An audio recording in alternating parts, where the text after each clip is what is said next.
নাও, আমি তোমাদের একটা কচু পাতার 3 তলা ভাসমান বাড়ি দিলাম। এই বাড়িতে তোমরা সবাই থাকতে পারবে এবং তোমাদের গ্রামের গরিব অসহায় মানুষদের সাহায্য করবে।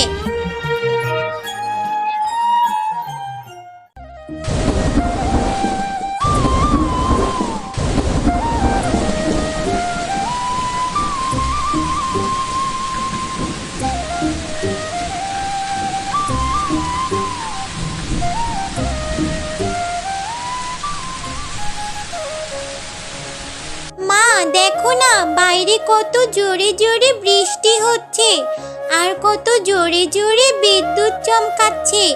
আমার যে এসব দেখে খুব ভয় করছে মা। আর কিভাবে বৃষ্টি পড়ছে, এতে মনে হয় আমাদের ঘরেও পানি ঢুকে যাবে। মা তুলি, তুই ভয় পাস না, এই বৃষ্টিতে আমাদের কিছুই হবে না। সেই সকাল থেকে বৃষ্টি হচ্ছে আর এখন তো প্রায় সন্ধ্যা হয়ে গেল, এখনো বৃষ্টি থামার নামই নিচ্ছে না। আর এভাবে বৃষ্টি হতে থাকলে তো আমাদের ঘরে পানি ঢুকে যাবে। কে জানে এই বৃষ্টিতে আবার যেন বন্যা না হয়ে যায়। মা, যদি বন্যা হয়ে যায় তাহলে কি আমরা সবাই মারা যাব? মা, আমার যে সব কিছু খুব ভয় লাগছে। আমরা কি বন্যার পানিতে মারা যাব? বলো না মা, বলো, আমার যে খুব ভয় লাগছে। না রে মা, তুই এত ভয় পাস না, আমাদের কিছুই হবে না। ওপরওয়ালা তো আমাদের সাথেই আছে রে মা, তুই আর চিন্তা করিস না। অনেক রাত হয়ে গেল, এখন ঘুমিয়ে পড়।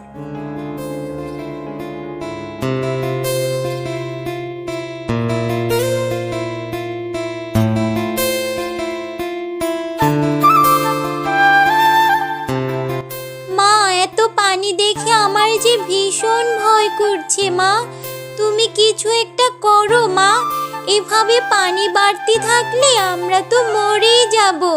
আমার যে ভীষণ ভয় করছে মা। হ্যাঁ রে তুলি, এত পানি দেখে আমারও ভীষণ ভয় করছে। আমরা এখন কোথায় যাব? আর রান্নাও তো করতে পারবো না। আমরা এখন খাবো কি আর যাবই বা কোথায়? হায় ওপরওয়ালা, আমাদের কোনো একটা পথ দেখাও। মা, তুমি একটা কাজ করো, আমার বন্ধু টুম্পার বাসায় চলো। ওদের অনেক বড় বাড়ি, আর আমরা যদি ওইখানে যাই তাহলে আমরা নিরাপদে থাকতে পারবো। তুই কি বলছিস তুলি? বাঘিনী মামি তো অনেক রাগী, ওদের বাড়িতে কি আমাদের জায়গা দেবে? আর এমনিতে ওরা আমাদের সহ্য করতে পারে না। না না বাবা, আমি ওদের বাড়ি যেতে পারবো না। মা, তুমি কি চাও আমরা সবাই এই পানিতে ডুবে মারা যাই? আমার বন্ধু টুম্পা কিন্তু অনেক ভালো। চলো না মা, ওদের বাসায় গিয়ে উঠি, দেখবে তোমাকে কিছু বলবে না। আচ্ছা ঠিক আছে রে মা, তুই যেহেতু এত করে বলছিস তবে ঠিক আছে, তাই হবে।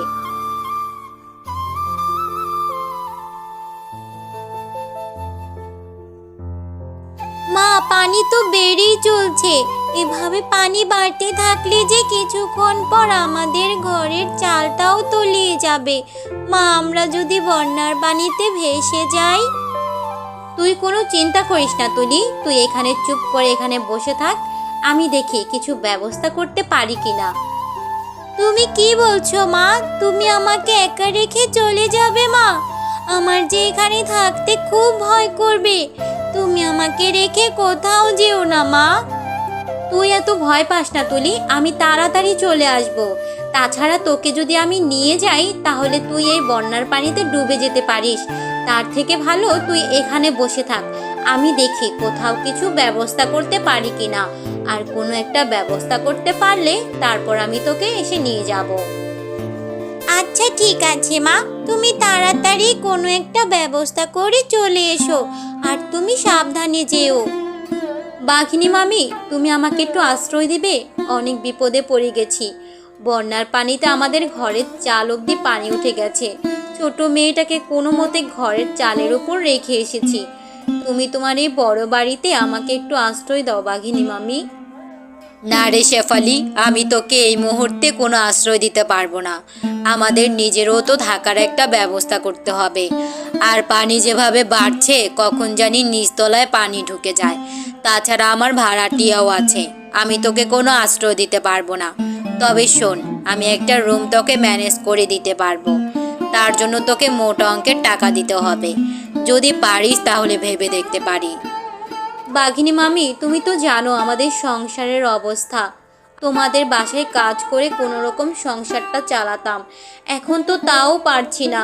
তুমি তোমার ওই রুমটাতে আমাকে আশ্রয় দাও, আমি না হয় তোমাদের বাড়িতে কাজ করে তোমার বাড়ি ভাড়ার টাকা মিটিয়ে দেব, তারপরও আমাকে ফিরিয়ে দিও না বাঘিনী মামি। না রে শেফালি, এভাবে আমি আমার ঘর ভাড়া দিব না। তাছাড়া এখন বন্যা, কিছুক্ষণ পর দেখবি রুমটাও আর ফাঁকা থাকবে না, অন্য কেউ এসে ভাড়া নিয়ে নিয়েছে। আর তুই আমার বাসায় কাজ করিস, তাই তোর ওপর একটু মায়া করলাম। এখন যদি টাকা দিতে পারিস তাহলে থাকতে পারবি, আর টাকা দিতে না পারলে তোর ব্যবস্থা তুই নিজেই করে নিস। আবার বৃষ্টি শুরু হয়ে গেছে, আমার যে ভীষণ ভয় লাগছে। এদিকে মাও আসছে না, আর পানি যেভাবে বাড়তে শুরু করেছে তাতে মনে হয় কিছুক্ষণ পর ঘরের চালটাও তলিয়ে যাবে। এখন আমি কি করব, কোথায় যাব? হায় উপরওয়ালা, কোনো একটা পথ দেখাও। মিষ্টি মেয়ে, তুমি এখানে এভাবে মন খারাপ করে বসে আছো কেন? আর তোমার মা কোথায়? তুমি তো যে কোনো সময় পানিতে পড়ে যেতে পারো। জলপরি, আমার মা আমাকে এখানে রেখে আমাদের থাকার ব্যবস্থা করতে গেছে, কিন্তু এখনো আসছে না। এদিকে বৃষ্টিও শুরু হয়েছে আর পানিও বাড়তে শুরু করেছে। এভাবে পানি বাড়তে থাকলে আমি যে পানিতে তলিয়ে যাব। মা সেই কখন গেছে, এখনো আসছে না। আমার যে এখানে একা একা ভীষণ ভয় করছে। ও, তাহলে এই ব্যাপার। তুমি কোনো চিন্তা করো না, আমি তোমাদের সাহায্য করছি। এই নাও, আমি তোমাদের একটা কচু পাতার 3 তলা ভাসমান বাড়ি দিলাম। এই বাড়িতে তোমরা সবাই থাকতে পারবে এবং তোমাদের গ্রামের গরিব অসহায় মানুষদের সাহায্য করবে। আর হ্যাঁ, এই বাড়িতে আমি পরিমাণ মতো খাবার দাবার রেখে দিয়েছি এবং তোমরা সেগুলো পরিমাণ মতো ব্যবহার করবে। আর এই কচু পাতার বাড়ি কখনোই ডুববে না। যতদিন বন্যার পানি থাকবে ততদিন এই বাড়িতেই থাকবে। আর কোনো কিছুর দরকার হলে আমাকে ডাক দিবে, আমি চলে আসব তোমাদের সাহায্য করতে। তোমাকে অনেক অনেক ধন্যবাদ জলপরি, আমাদের সাহায্য করার জন্য। তুমি অনেক ভালো। এখন থেকে আমরা কচু পাতার বাড়িতে থাকতে পারবো এবং গ্রামবাসীকেও সাহায্য করতে পারবো। তোমরা সবাই ভালো থেকো, আর কোনো প্রয়োজন হলে আমাকে ডেকো। এবার তাহলে আমি আসি।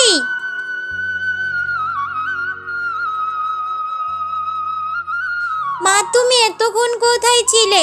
আমি সে কখন থেকে তোমার অপেক্ষায় বসে আছি।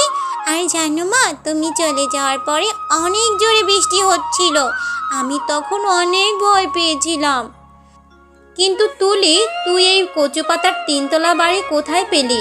আর এই বাড়িটা তো দেখছি পানিতে ভাসছে। তুলি, এই বাড়িটা তুই কোথায় পেলি মা?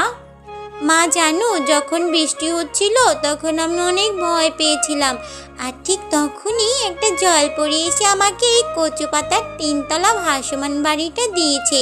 আর জলপরি বলেছে বাড়িটার ভিতর পরিমাণ মতো খাবার রেখে দিয়েছি, আর বলেছে আমাদের কোনো দরকার হলে আমরা যেন তাকে ডাকি।